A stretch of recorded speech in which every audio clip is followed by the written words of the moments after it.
for granted. I think Dr. Carr made a valid argument about how we speak to brothers who are facing that type of, systemic policing and racism. But at the same time, I think she really has to focus on the fact that, the voters that I need are those folks in that audience, and they are those, clones of Cheney that might just be a little bit to her left, that hopefully will take a chance and join the vice president's community of voters to hopefully get her over the line. It's kind of like step one, we need to secure Wisconsin and that base. And then step two, I think we can focus on some of those broader issues within the urban community. But we can't do any of that if she doesn't win.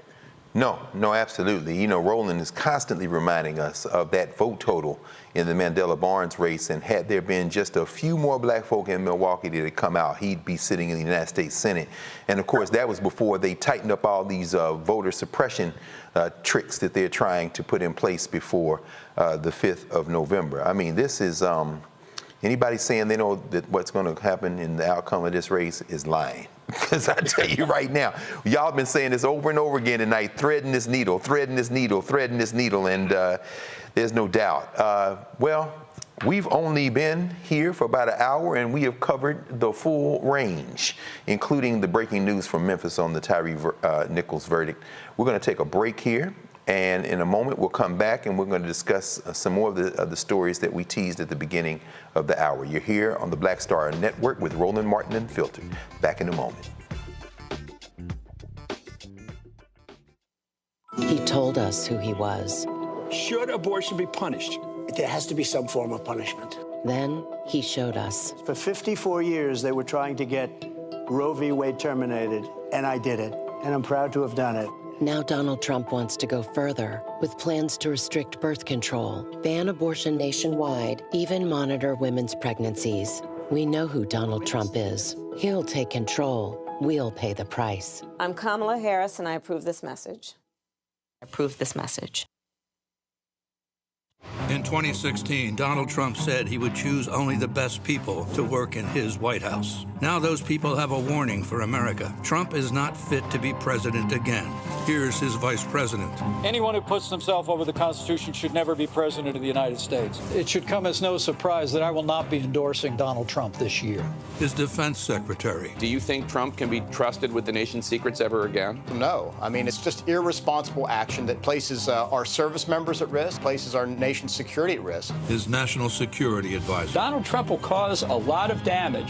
The only thing he cares about is Donald Trump. And the nation's highest-ranking military officer. We don't take an oath to a king or a queen or to a tyrant or a dictator. And we don't take an oath to a wannabe dictator. Take it from the people who knew him best. Donald Trump is a danger to our troops and our democracy. We can't let him lead our country again.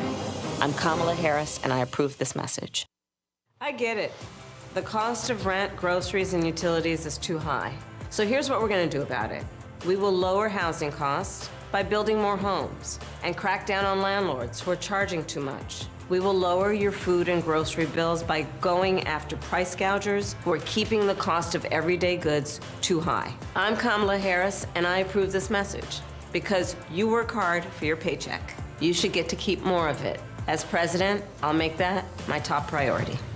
Bob and I both voted for Donald Trump. I voted for him twice. I won't vote for him again. January 6th was a wake-up call for me. Donald Trump divides people. We've already seen what he has to bring. He didn't do anything to help us. Kamala Harris, she cares about the American people. I think she's got the wherewithal to make a difference. I've never voted for a Democrat. Yes, we're both lifelong Republicans. The choice is very simple. I'm voting for Kamala. I am voting for Kamala Harris.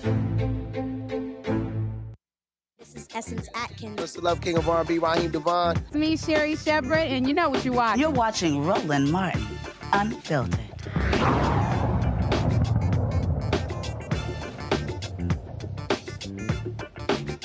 Welcome back to Roland Martin Unfiltered on the Black Star Network. Make sure you support the Black Star Network. You've heard Roland say it every broadcast, and that is extremely important. And tonight is just another example of why. According to a USA Today Suffolk University WSVN TV poll, more than half of Floridians support overturning a state abortion ban. Abortion is on November's ballot and requires 60% of voters to approve a constitutional amendment. Amendment 4 would allow first and second trimester abortions or even later to protect the health of patients. Natasha Sutherland, Senior Advisor for Yes on 4, joins us now from the state capitol, Tallahassee. Welcome, Natasha, to Roland Martin Unfiltered. Thank you so much. Absolutely, with great pleasure. And please walk us through what the situation is here with this ballot initiative, what a yes vote means, what a no vote means, and what you're hoping and even maybe expecting to happen at the ballot box in a little over a month. Absolutely. So I think you really expressed it perfectly when you said that a majority of Floridians do support reproductive rights. I mean, just like the rest of America does, right? I think it's because a lot of us understand that it's healthcare at its core. And we also believe that it's not really the role of government, it's not the role of politicians to make any healthcare decisions really for us. And that includes when it comes to abortion care. And so when we go back to, the fall of Roe about 2 years ago, when the Supreme Court basically put abortion regulation back to the states, we started this initiative to be able to stop the now very extreme ban that we are under as of May 1st. So in Florida, according to Florida law, abortions are banned after 6 weeks, which is before most women even know they're pregnant. It also doesn't have any real exceptions for things like rape, incest, or the health of the woman. And so what we're facing right now is a very dangerous ban that if we're not able to pass Amendment 4 with 60% of the vote, like you mentioned, we're probably going to be stuck with this ban for decades, right? We're talking about young women who are voting maybe now for the very first time at the age of 18 that may not see abortion rights until they're in menopause. That's what's at stake here in Florida. Oh my goodness. Thank you, Natasha. That's quite striking that you would make that crystal clear at this juncture. I want to bring the panel in immediately. Jade Mathis, Counsel, District Legal Group here in Washington. Jade, any questions for Natasha Sullivan? And yes, Natasha. So one question that I do have, because I have my own thoughts and feelings on it, but you're the expert in this area, so I like to defer to you. What does this mean for Black maternal health? Because I feel like our health is even more at danger and at risk in this case and scenario. Yes, ma'am, absolutely. And as a Black woman, I definitely want to say that this is a personal campaign for me. It is something that we have to think about from the lens of reproductive justice, right? Something that our ancestors didn't even have when they were enslaved, where Black people could not decide whether or not to have children, with whom to have children, whether they're able to have the freedom to raise their children in healthy and safe communities. And like you mentioned, Black women across the country are 3 times more likely to die of pregnancy-related complications compared to their white counterparts. And it's actually worse in Florida. Here in Florida, we are 4 times more likely to die from pregnancy-related complications. And so having an abortion ban is dangerous to women, in particular to Black women. And we've seen that recently, unfortunately, with the 2 women in Georgia, right? Amber Thurman and Candy Miller, who both tragically, mothers passed away, so leaving their children behind, because of Georgia's very similar extreme abortion ban, right? Doctors were hesitant, afraid to provide life-saving abortion care because that's what it can be. And 2 women died. And now that recent ban, the Georgia Supreme Court actually just struck it down this week. And I know that I saw that Amber's family is suing the state for that. So, the stakes couldn't be higher for Black people, for Black women, families. And so we're really doing everything we can to fight back down here. Thank you for that, because I think people forget that, I feel like it's a war on marginalized inner city and rural communities, right? Because as we know, you're forcing women of our community to carry this full term. However, there's a high percentage of a chance, sometimes they may have a genetic deficiency that's more prevalent in our community, right? Like sickle cell anemia or cerebral palsy, where 1 out of every 12 births will have one. So I think that's something to keep in mind too. And that kind of changes the context, in my opinion, of what that attack is going to be on. Yeah, absolutely. I mean, we just released a video of a couple that were willing to bravely share their story, Deborah and Lee Dorbert, and they talked about how They were forced, Deborah was forced to carry a baby that she knew was going to die. And she gave birth to that baby, and he died in her arms 94 minutes after he was born because of this ban, right? Incredibly devastating consequences of these bans, which is exactly why we have to do something about it. We can't wait. Thank you, Jade. Kwame Jackson, political strategist of Los Angeles. Questions for Sister Natasha. Natasha, first of all, I want to thank you for the important work that you do. We are at a fulcrum right now in terms of where this country is going to go in this important reproductive rights battle. So thank you for your work.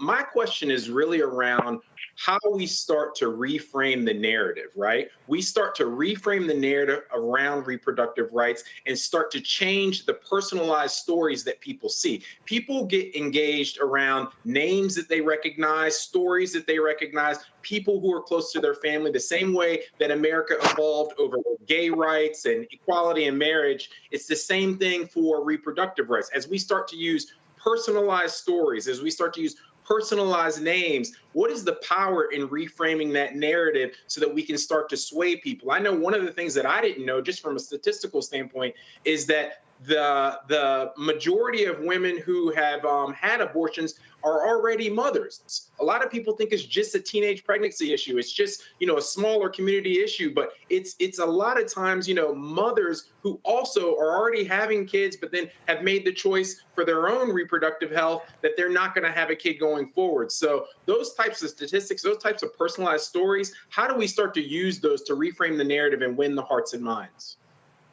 I think we're seeing a lot of that already.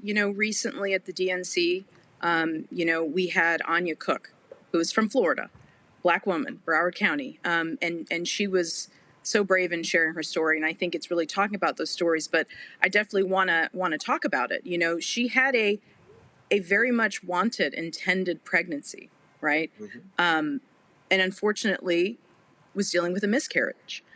And doctors weren't sure how bad off she had to be, how close to death she needed to be before they were allowed to intervene to save her life and provide an abortion. And so they turned her away. She subsequently continued that miscarriage in a public bathroom, losing half of the blood in her entire body, nearly dying before anybody was able to intervene. And so I think that it is sharing these stories. But I think that the other part of the narrative that I think is really important is that the government does have a role in our lives, right? The government, sure, they should be fixing our roads. They should be keeping our communities safe. They should be helping us respond to natural disasters like the hurricane that we just had rip through this country. But when it comes to our healthcare decisions, when it comes to something as private, as complicated as pregnancy, politicians are not qualified to decide for us.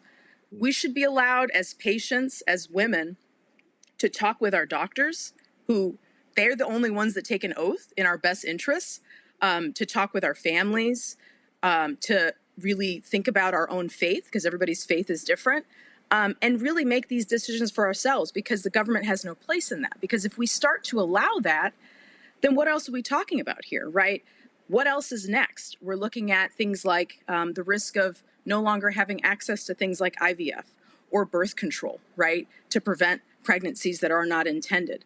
But it'll be really interesting to see that if these kinds of things continue, we're going to have now men in the doctor's office where the doctor says, I see that you're close to death, but hold on, let me consult an attorney to find out whether or not I'm allowed to help you make a decision about life-saving care. It's absurd, right? But that's what we're doing to women right now in a lot of these states, like the South, where there are a lot of Black women that are impacted by this. So I think really people just need to talk about it. They have to understand what's at stake. Yeah, it reminds me of Vice President Harris when she was on the Senate committee to approve Justice Brett Kavanaugh. And she asked him that question, that searing question, can you tell me about a law that regulates the reproductive rights or sexuality of men? And he dodged and he weaved and he moved around, but he could not name a law that showed that we're going to try to put the same regulations over men's sexuality and men's reproductive rights as we do over women. So I think threading that needle and making sure that we're always hitting those points is extremely important. I know there was a great ad campaign that came out with, the older white man sitting in the middle of people's bedrooms, sexual conversations, sitting in the middle of your doctor's office and kind of like the odd man out. People really understanding that's what you're doing. You're placing this older white gentleman in the middle of your sexual relationship, your reproductive choices, oddly there in a way that we all know that is not their role. It is not the role of the government, and it's not the place of the government. So I think placing that from a branding standpoint, from an optics standpoint, and telling those personal narratives is how we start to change hearts and minds. Yeah. Absolutely. Thank you, Brother Kwame. Natasha, before we wrap, I want to read a quote from a pretty prominent Florida resident. At least we think she lives in Florida, not quite sure, maybe New York. But this is the direct quote. It says, quote, "It is imperative to guarantee that women have autonomy in deciding their preference for having children based on their own convictions, free from any intervention or pressure from government. Why should anyone other than the woman herself have the power to determine what she does with her own body? A woman's fundamental right of individual liberty to her own life grants her the authority to terminate her pregnancy if she wishes." That is a direct quote from a memoir that will be out next Tuesday by, Melania Trump. Okay, so what do you expect in this coming election? We see Rick Scott, of course, running for re-election, who came out against Amendment 4 and then said it should be left to the states, trying to back up. We saw Mrs. Trump's husband, I forget his name, saying at first he was for abortion and then saying he's going to vote against Amendment 4. What are you expecting to see and what are you hoping to see in terms of turnout that may come to vote for Amendment 4 and maybe while they're in the ballot box, maybe put Rick Scott out of that U.S. Senate seat? Are you expecting this to attract people to the polls who may even intervene in some of these state races? And how does this Melania Trump bombshell kind of maybe play into this? Or maybe it doesn't at all. Your thoughts? Yeah, so I do want to make sure that your viewers and listeners understand that in order for us to even have qualified to be on this ballot in Florida, we had to get nearly 1 million citizens to sign a petition for us to even be at this point, right? And that is regular Florida voters across party lines, mind you, right? That's Republicans signing this, that's Democrats signing this, and it's independents signing this. So I think it's really interesting where politicians or folks that are connected to politicians have, whatever commentary they have about it, but we know where the people are with this issue. We understand what's at stake here. And we also know that we're going to have to pass this with 60% of threshold. And so we have had a very significant ground game here in Florida ever since qualifying May 1st. We have actually done over 1.4 million voter contact attempts, 1 million of those with voters, with volunteers.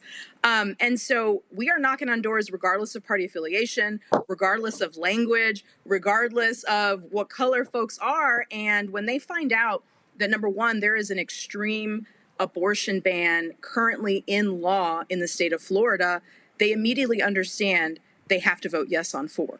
And so hopefully while they're there, they're making other very important decisions. Yes. And not to mention, there are also folks that might be turning out for the marijuana amendment, right? So we have 2 important amendments to our Constitution that were brought on by citizens, Amendment 3 and 4, out of the 6. The other ones the politicians put on the ballot. So I think it'll be really interesting to see the folks that are able to actually make their own decisions about these policies. I mean, this is the best example we have in Florida of direct democracy, really. Yeah, absolutely. Democracy in action. Dr. Carr. Yes, please, Kwame. Can I jump in on a closing note there? Please, with pleasure. I just want to hit our former First Lady, Melania Trump, with Bye Felicia, because Melania is, in our community, as we say, Melania is for the streets. And when I say she's for the streets, what I mean in that case is she just does whatever seems to suit her fancy, right? This is the same First Lady as a Slovenian immigrant who went on to demonize and lead the birther movement along with her husband against President Obama and saying he is, obviously not a citizen. And here you are as an immigrant speaking on behalf of a birther movement to keep other immigrants out, to say that you are not part of our society. So Melania Trump has zero validity here. She has zero backbone in terms of her stance. I'm happy she came out with her book, but I want to just say bye, Felicia. Melania's for the streets on this one. Brother, we would not be able to draw a breath if we didn't let you, of all people, weigh in on that. Do you understand? This is very important. When you shared that quote, I just said, I got to speak out on this one because that woman is, woo. Look, man. That's all I'm going to say. Look, no, that's important that the king said the arc of the universe is long, but it bends toward justice. It would have bent the other way if you didn't weigh in on this Trump family in any way, particularly this issue. You'd have seen that up close and personal. So thank you for setting that record straight. The arc of justice is long, but it bends towards Slovenia, right? Slovenia, no question. Boy, we all gonna get put out here. No, listen, we are certainly in a deep debt to you, Sister Natasha Sutherland, all of us, and particularly on this issue. As Senior Advisor for Yes on 4, y'all get out, make sure you vote in the state of Florida. This is critical. Like you said, you wouldn't get all those signatures and gotten on the ballot. The majority of people there, the overwhelming majority, didn't support this. So now it's time to show up at the ballot box and seal the deal. Thank you for joining us from Tallahassee, Natasha Sutherland, tonight. Thank you so much. Yes on 4, folks. Absolutely. Yes on 4. No question. And 3, right. Hey, look, man, it's so funny you say that. Before we go to break, I remember when the president, when Barack Obama won the election in 2008, and we were at Howard in the Student Center. And of course, all the young people are excited. Many of them the first time they got to vote. And when the ballot initiative for marijuana passed in Colorado, you couldn't hear the television, the big screen. All you saw was a marijuana leaf. And I think that cheer was actually louder than the one for when the president went over the top. But at any rate, so yeah, a lot of people come to the ballot box for a lot of reasons. But remember, yes on 4. Yes, indeed. So we'll be back in a moment here at the Black Star Network, Roland Martin Unfiltered. Back in a moment. Winners never back down from a challenge. Champions know it's anytime, any place. But losers, they whine and waffle and take their ball home. Trump now refusing to debate a second time. He did terribly in the last debate. He's so easily triggered by Kamala Harris. Well, Donald, I do hope you'll reconsider to meet me on the debate stage. If you've got something to say it to my face. I'm Kamala Harris, and I approve this message.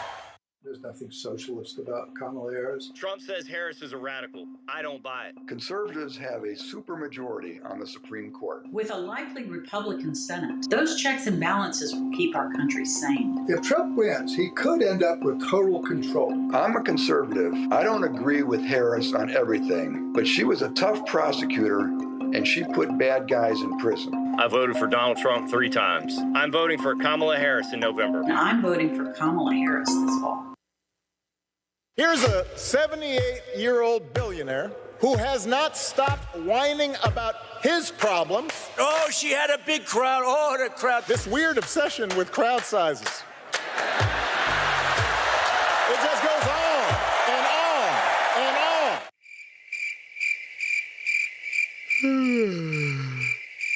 America's ready for a new chapter. We are ready for a President Kamala Harris. I'm Kamala Harris, and I approve this message. The overturning of Roe almost killed me. I had a blood clot in my uterus that caused my labor to have to be induced because of the overturn of Roe v. Wade. I wasn't able to get life-saving treatment sooner. I almost died. And that's because of the decision that Donald Trump made. I was able to get Roe v. Wade terminated, and I'm proud to have done it. The doctors and nurses were afraid that if they treated me in the incorrect way, that they would be prosecuted for that. And that's appalling. Donald Trump says that women should be punished.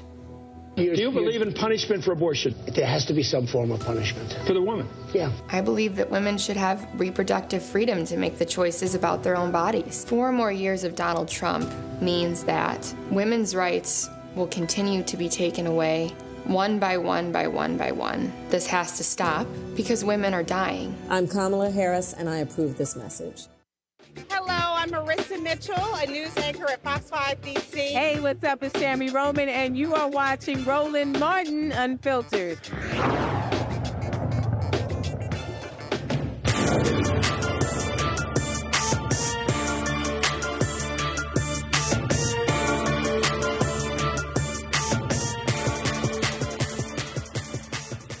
Welcome back to Roland Martin Unfiltered here on the Black Star Network.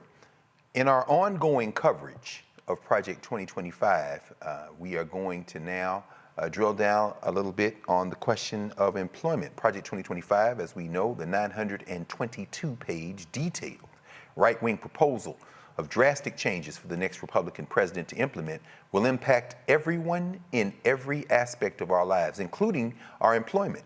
Some of the areas include, but are not limited to, restricting access to overtime pay, eliminating worker protections, eroding workplace safety, making it harder to win union recognition, denying labor rights to employees at small businesses, harming women and birthing people, widening systemic inequities in the workplace.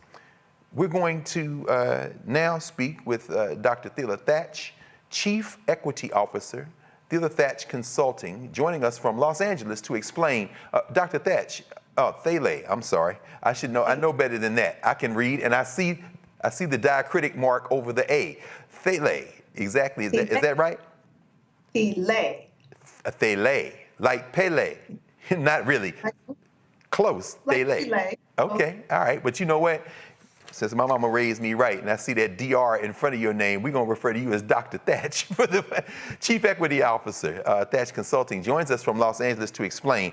922 pages. A lot of people haven't taken the time to download it or read it in detail, but you have drilled down on a section that should be of particular concern to us, I guess all of them, but on this question of employment, help us understand what Project 2025 and those who would like to implement it have in store for us when it comes to the world of work. Right. Thank you so much for this opportunity, first of all, to explain what I'm seeing in terms of Project 2025. So you're absolutely right. The document's over 900 pages, and I literally have page notes of things that are just so extremely troubling for me as an HR person of 25 years. I just, for the sake of time, we could probably talk about this all year long, but basically it reads like one of my favorite shows that I've watched, The Handmaid's Tale. And first 5 points that really stood out to me that I must express to you is this constant mention of woke and wokeism and this negative connotation towards being woke. And so the document spends a lot of time making sure you understand that it's coming from a religious point of view. And as a human resources person, and I'm sure you're aware, Title VII of the Civil Rights Act of 1964 is really what this document is trying to dismantle. So the document is trying to roll back. It clearly states that it would like to, it is recommending dismantling disparate impact. It's recommending removing all language around equity, diversity, inclusion, and anything that's race-related. So I just wanted to pause there. No, absolutely. Absolutely. Yeah. And, what's most troubling is this religious oversight that the stand that they're taking from a religious point of view. So some things in there that was just blew my mind. Now, I grew up in a Baptist church. I believe in the Sabbath, but under Project 2025, the Sabbath will be mandatory in workplaces. Wow. Exactly. So that, I literally have the page numbers. It's like on page 533. So that's something that I'm just really appreciate being in front of you in this audience, because some of the feedback that I'm getting is people don't understand that Project 2025 is an actual document created by the Harris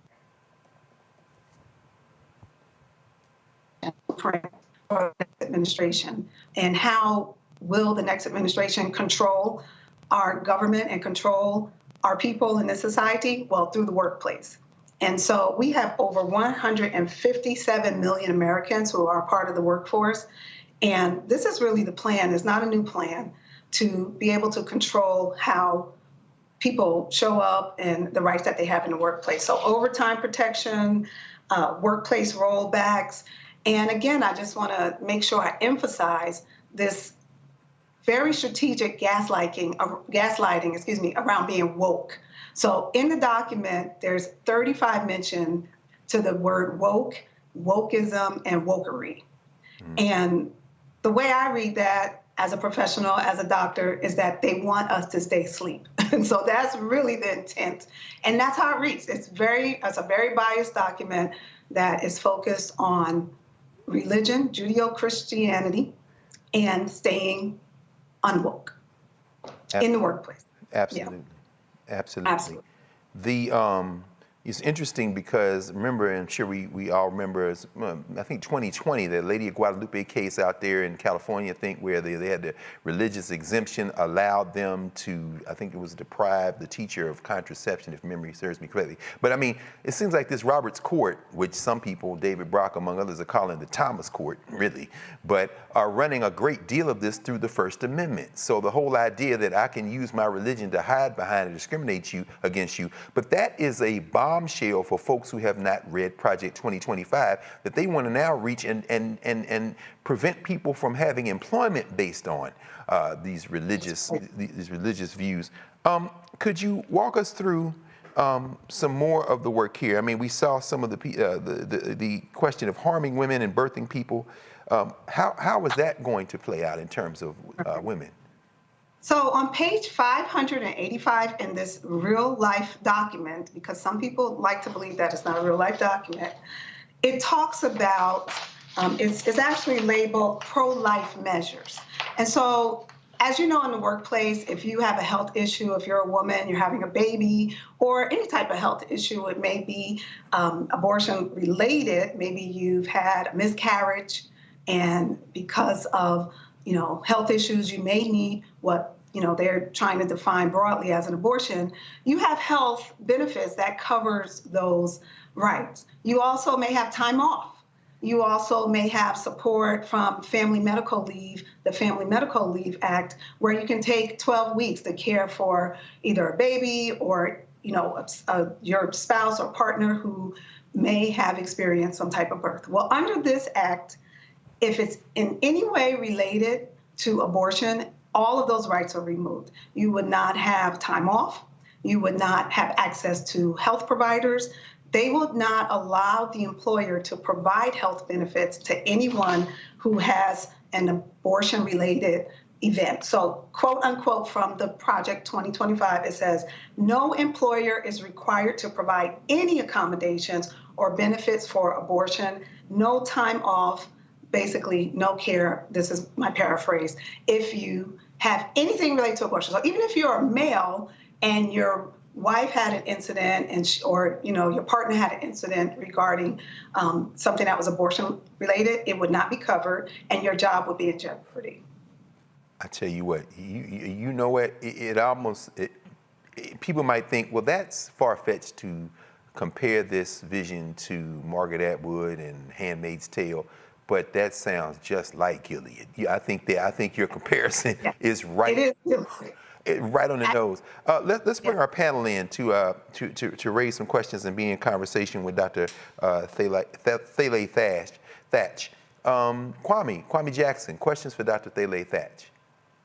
Dr. Thatch, I want to thank you in particular for dissecting this document and revealing even more about what I want to call a roadmap to a purge. That's what this is. This document is a roadmap to a complete purge within the federal government structure to get out all expertise, to get out all longtime service professionals in the federal government and put in Donald Trump loyalists, people who are religious zealots, people who want to roll back rights for women and purge that whole structure so that those people can come in and implement this playbook. So be clear that this is a roadmap for a purge. And this roadmap for a purge, we've seen this playbook before. If we go back to Reconstruction and the end of the Civil War, and we said, okay, America's at a reset point. We're at a tipping point in terms of where we're going to go. And we know that the Redeemers came along, the Redeemers, the former Confederates, who went back into government and started writing out laws to come back and say, we're going to institute Jim Crow, we're going to institute sundown towns, we're going to institute a whole roadmap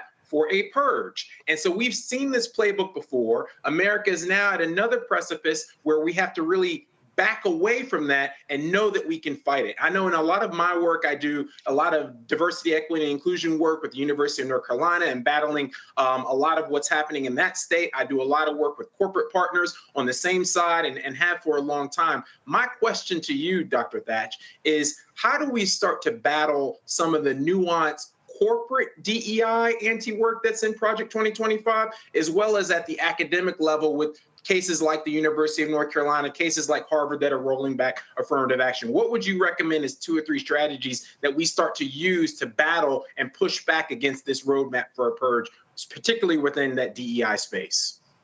Yeah, great question. So in my recent book, The Diversity Dilemma, I talk about a roadmap that involves the 7 A's. And I won't get into all of the 7 A's, but some of the A's involve awareness. And so honestly, as you know, as a DEI professional, this is the biggest part of the work, is making sure that in our workplaces that we are aware that these tools, that these resources, that these that this exists, right? Project 2025, when I'm working in my everyday HR job, people have no idea what I'm talking about. They don't believe that Project 2025 exists. So that's why I started putting page numbers, printing it out, showing it to people. So that's step number 1. And then, you know, I'm really grateful that I get to work with organizations and clients who, regardless of how the government is moving, they are committed. You know, these organizations have values around inclusion and equity. They believe in keeping the E in equity, unlike some organizations.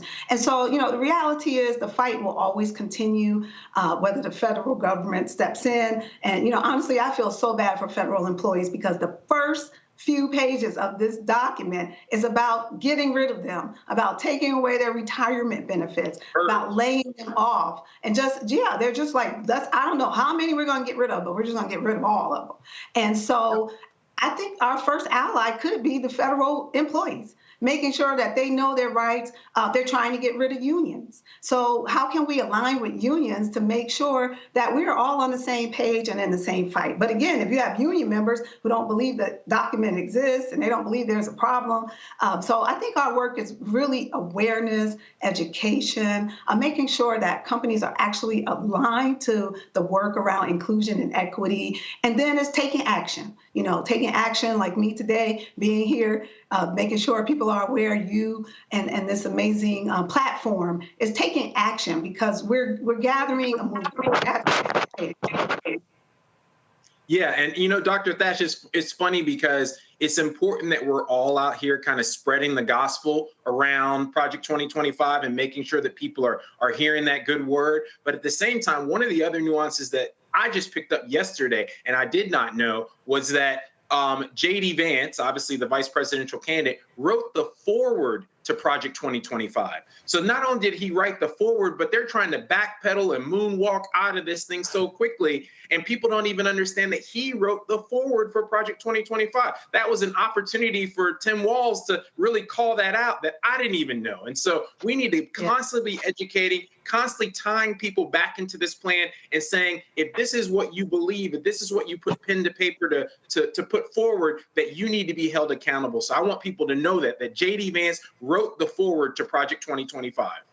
And may I add to that, there were over 140 of Trump employees, former Trump employees in some form or fashion that wrote this document. Yep. That's a fact. Critical. Okay. So we're going to try to squeeze in Dr. Thatch just in a quick second. Jade Mathis, anything you have to add, questions, comments for Dr. Thatch before we go to break? Question, Doctor. Good evening. So one of the things I ask is from a legal stance, right? What does that mean for the EEOC? Like, what does that mean for those type of complaints? What does that mean for private companies? What does that look like? Because if there's no more protected class, or discrimination based on race, color, religion, sex, national origins, what does that mean? And then who's accounting for any discrimination? Or is it just there's no account for it? Like, what does that look like long term? Are there any alternatives?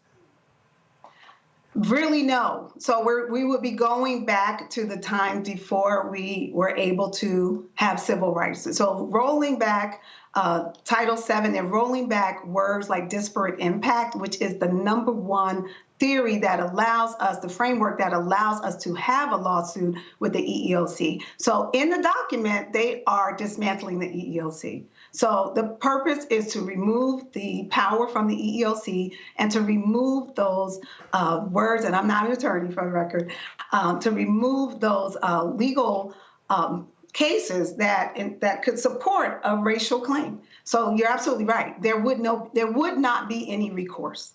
That is the absolute, answer to your question. Because once you roll back words like race, disparate impact, once you remove all of the Title VII protections, that's all we had. Since 1964, that is the reason why we have rights. I'm trying to scream it off the rooftops, is that the civil rights that we have will be taken away. And we will see it similar to The Handmaid's Tale, which one of the famous scenes where they're being pulled out of their workplaces. It will happen in your workplace because that's the first place the government is able to control. It can actually control it right now with the Patriot Act, and we won't get into that. But there's measures in place to protect us in the workplace under Title VII. So that is why Title VII is the main act that is under attack with Project 25, because they know once they roll that back, there will not be any recourse. Absolutely. Thank you, Jade. And, it's interesting, Kevin Roberts, as we know, who heads up this project, he wrote his dissertation down at the University of Texas, Austin, on all things, the Haitian Revolution to Nat Turner's Rebellion. So his vision for us in this country is wrapped around a concept of how black people just need to get down and lay down and assimilate. These people are not playing with us, and we need to stop playing with them. Listen, this was very, very, very informative and very necessary. As you know, Dr. Thatch, this is an ongoing segment here at Roland Martin Unfiltered, but you have filled in well and set a standard, I think, as we go forward in terms of a close read and putting it in a place where, as Joe Madison used to say, the goats can get it, we can all understand. Dr. Thalee Thatch, Chief Equity Officer, Thalee Thatch Consulting. Thank you very much for joining us tonight here on Roland Martin Unfiltered. Thank you for having me. With pleasure, with pleasure. We'll be back in a moment here at Roland Martin Unfiltered, and right back after the break. He told us who he was. Should abortion be punished? There has to be some form of punishment. Then he showed us. For 54 years, they were trying to get Roe v. Wade terminated, and I did it, and I'm proud to have done it. Now Donald Trump wants to go further with plans to restrict birth control, ban abortion nationwide, even monitor women's pregnancies. We know who Donald Trump is. He'll take control. We'll pay the price. I'm Kamala Harris, and I approve this message. In 2016, Donald Trump said he would choose only the best people to work in his White House. Now those people have a warning for America. Trump is not fit to be president again. Here's his vice president. Anyone who puts themselves over the Constitution should never be president of the United States. It should come as no surprise that I will not be endorsing Donald Trump this year. His defense secretary. Do you think Trump can be trusted with the nation's secrets ever again? No. I mean, it's just irresponsible action that places our service members at risk, places our nation's security at risk. His national security advisor. Donald Trump will cause a lot of damage. The only thing he cares about is Donald Trump. And the nation's highest-ranking military officer. We don't take an oath to a king or a queen or to a tyrant or a dictator. And we don't take an oath to a wannabe dictator. Take it from the people who knew him best. Donald Trump is a danger to our troops and our democracy. We can't let him lead our country again. I'm Kamala Harris, and I approve this message. I get it. The cost of rent, groceries, and utilities is too high. So here's what we're going to do about it. We will lower housing costs by building more homes and crack down on landlords who are charging too much. We will lower your food and grocery bills by going after price gougers who are keeping the cost of everyday goods too high. I'm Kamala Harris, and I approve this message because you work hard for your paycheck. You should get to keep more of it. As president, I'll make that my top priority. What's good, y'all? This is Doug E. Fresh, and you're watching my brother Roland Martin Unfiltered as we go a little something like this. Hit it. It's real.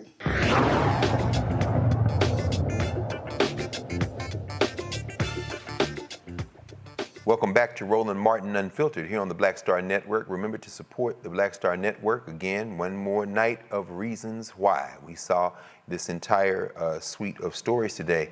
Let's continue. We're going to move to Colorado for a moment. The convicted election-denying Colorado clerk who tried to help Donald Trump overturn the 2020 election results will spend about 9 years in prison. A jury convicted Tina Peters last month of allowing a man associated with My Pillow's Mike Lindell to enter the Mesa County election system after the 2020 election. Peters was convicted on 7 criminal charges in August, which included an attempt to influence a public servant, conspiracy to commit criminal impersonation, and violation of duty. Prosecutors said the conspiracy peddling clerk turned off security cameras, gave the man access, and then leaked voting data to her fellow conspiracy theorists. Peters is the only United States election official to be convicted of criminal charges relating to stolen election conspiracy theories in 2020. Now we'll turn for a moment here, let's see, to the state of Georgia, where we will, give me a second here. Yes, the SAVE plan. This is very important, particularly for folks who are worrying about canceling student debt. A federal judge in Georgia declined to block President Joe Biden's plan to cancel student debt under the Higher Education Act of 1965. This decision was made in response to a lawsuit from a group of GOP state attorneys general who sought to stop the relief's implementation. Judge Randall Hall ruled that Georgia was the improper venue to file the lawsuit, and he's transferring the case to the federal Eastern District of Missouri. Missouri's Attorney General was among the plaintiffs who filed the lawsuit, and the case argued that the student loan company Mohela, some of you all know that acronym and know it well, overseen by the Missouri state government, would suffer revenue loss from any form of debt relief. The Supreme Court, of course, struck down Biden's first attempt at broad debt relief after finding Missouri had standing to sue given the harm Mohela would suffer. So let's start with this student debt question. Well, either story, if either one you want to comment. Jade, any comment on either one of these last two stories? I'm just thinking about all this legal trickery and chicanery and who has standing and who doesn't to try to stop people from getting their student loan relief. Well, I do want to first address the Colorado clerk because I feel like justice. We have one piece of justice that was served tonight. She's 68 years old. You know, she actually claimed that she had health issues, alleged she had health issues, and asked for probation. However, the judge in this case and the jury in this case, I think, got it right. 8.5 years, 8.5 years. However, one thing I would say is that I love me a good judge who is slick on the tongue, was educated and slick. Let me tell you some of the things the judge said to her during sentencing. He said, "You are as defiant as any defendant this court has ever seen. You're no hero. You are a charlatan." He also said during the sentencing, they also said during the sentencing that he believed that she was not charged and convicted of this. Given the opportunity, she would do it again. And I think that is the true definition of justice. The judge did their job, the jury did their job, and I'm very impressed with it. I think that was the correct decision to make. And 8.5 years is a generous amount of time that you're serving, particularly if you're 68 years old. Lord have mercy. Jail. Kwame, any thoughts, brother? Yeah, I would add to Jade's excellent commentary, and I would say this, that folks need to know that they can't mess around and they can't play around with elections, and that those things have consequences. We have to understand that this is serial behavior. This is not a Colorado issue. This is the fake slate of electors, the fake slate of electors in Michigan, the fake slate of electors in Georgia, the fake slate of electors in Arizona. This is serial behavior that happened state by state, that was orchestrated through all the chicanery and kind of backroom deals in the Republican MAGA side of the party. So we have to understand, in order to stop that serial behavior, there have to be consequences. So folks need to understand they cannot mess around, and that this was a great way to attack that MAGA agenda to subvert our election process. My goodness. Well, I tell you, it is a hell of a case to have been decided with a month to the election. Of course, early voting has already started, so election day isn't November the 5th. It doesn't have to be. It's not only November the 5th. Y'all can register and get in line now and do that as we speak. You know, we didn't get a chance to get to this story today, but I'm sure we'll be coming back to it in future days, because we just started the month of October. We know that is Domestic Violence Awareness Month. I have a number of friends, some of my students have made the comment in the wake of what's going on with Sean Combs in particular. This has taken on an added platform and significance. And Roland Martin Unfiltered, of course, we're here, Roland Martin Unfiltered, are covering this issue, this ongoing issue, until it's not an issue. That's our vision. But we're in order to do that, it's gonna take some work. You know, here we are, we've reached the end of the show. And Kwame Jackson, political strategist out of Los Angeles, California, and Jade Mathis, Counsel, District Legal Group here in Washington, D.C. Thank you both for joining us. Look forward to the conversation that we'll be having going forward. And we'll be back in this community on Thursday nights as usual. If you are not yet subscribed, if you're not yet a supporter to the Black Star Network, please, by all means, do that. You know how to do it. You can subscribe. You can check us out on iPhone, Apple TV, Android TV, Roku, Fire TV, Xbox One, Smart TV. Understand that we're looking for donors to the tune of $20,000 at $50 a year. That allows us to support the budget here at the Black Star Network. It isn't just Roland Martin Unfiltered. It's a bevy of shows, and Roland and the network have allowed me to host one called The Black Table. We usually come on Fridays. We got new shows in the can coming up. You see there on screen, PayPal, Venmo, Zelle. There are ways, many ways to support on PayPal, paypal.me/Roland Martin Unfiltered, Venmo, venmo.com/RM Unfiltered, and Zelle, Roland@RolandMartin.com, and Roland@RolandMartinUnfiltered.com. Those who do snail mail like my mom and them do, we want the kind of money that folds, not the kind of money that jingles. You saw the P.O. box up there. Shout out to the great John Amos, Mr. McDowell, his daughter, telling them at the Miss Black Queens pageant, we want the money that folds. P.O. Box 57196, Washington, D.C., 20037-096. In the words of Roland S. Martin, traveling back from Alabama, will end the way he would end, with the two fingers. Holla. Folks, Black Star Network is here. Hold no punches. I'm real revolutionary right now. Support this man, Black Media. He makes sure that our stories are told. Thank you for being the voice of Black America, Roland. Stay black. I love y'all. All momentum we have now, we have to keep this going. The video looks phenomenal. See, this difference between Black Star Network and Black-owned media and something like CNN. You can't be Black-owned media and be scared. It's time to be smart. Bring your eyeballs home. You dig?